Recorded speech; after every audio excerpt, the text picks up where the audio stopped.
Well, for the government, it is a complete vindication of the action that we have been taken, a vindication of the work that we have done with Olaf, the cooperation that we have given Olaf, the understanding that we have of the antisocial behavior problems that tobacco has created in Gibraltar, the reasoning behind having to remove the shops from Laguna and declare the special zones up to and including access to the frontier and the airport. All of that is work that has been ongoing in the 2.5 years that I have been Chief Minister. In the past year, we've been working with Olaf and other organizations on these issues.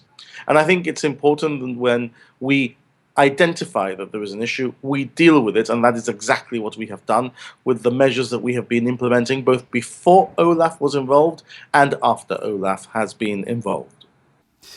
Now, what the Spanish side is saying is that it's a complete vindication from their side, because the existence of tobacco smuggling justifies all the border checks that they're implementing, which only last week the European Commission said were excessive.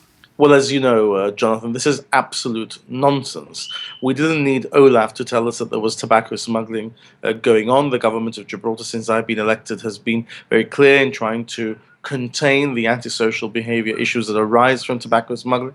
The involvement of Olaf has been at the behest of Spain because they wanted to demonstrate that there had been an increase in tobacco smuggling in the past years. What Olaf has found, and I'm not going to go into any detail of what the report says because it's an operational report, but what Olaf has found is that the tobacco smuggling arises for reasons that are purely a problem in Spain and southern Andalusia, the depraved economic conditions in that area, the corruption of public officials in that area, all of these things, and the operation of gangs in Spain, not in Gibraltar, the operation of gangs in Spain in respect of tobacco in southern Andalusia are what's giving rise to the problems. And in particular, if I may say so, the lax legislative regime that there is in Spain. People who have seen that we've changed our laws on a number of occasions to make them tighter, but Spain has not. And Olaf is saying that the lax Spanish legislative regime is one of the reasons why tobacco smuggling is rife. Well, that's the new dimension, isn't it? The mention of the existence of organized crime. Well, with respect, it's not. I mean, you will have seen that I referred to organized gangs and organized criminal gangs in the reasoning that I've deployed in Gibraltar in the past 2.5 years when I have taken drastic steps to deal with the antisocial behavior that tobacco causes in Gibraltar, because I've been very clear in my view that I don't want organized crime on the other side of the frontier to affect the quality of life of people on our side of the frontier. But what we're seeing in Spain is a rabid reaction, hanging on to the most minor suggestion that something is going on improperly in Gibraltar to try and pretend that they've scored a huge goal, and as you say, to try and use it as justification for the continuation of frontier queues. But what is very clear is that Olaf was part of the commission that came, a team that came to Gibraltar, part of the reasoning of the commission when they told Spain that its queues were disproportionate, includes the reasoning of Olaf.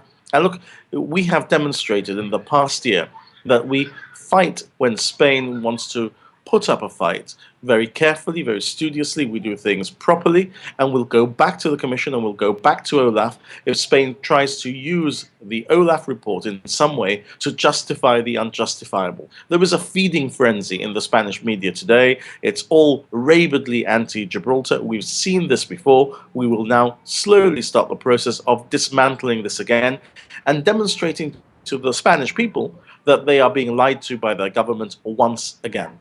And this report, you say, predates the mention by the European Commission that that the border checks are unjustifiable.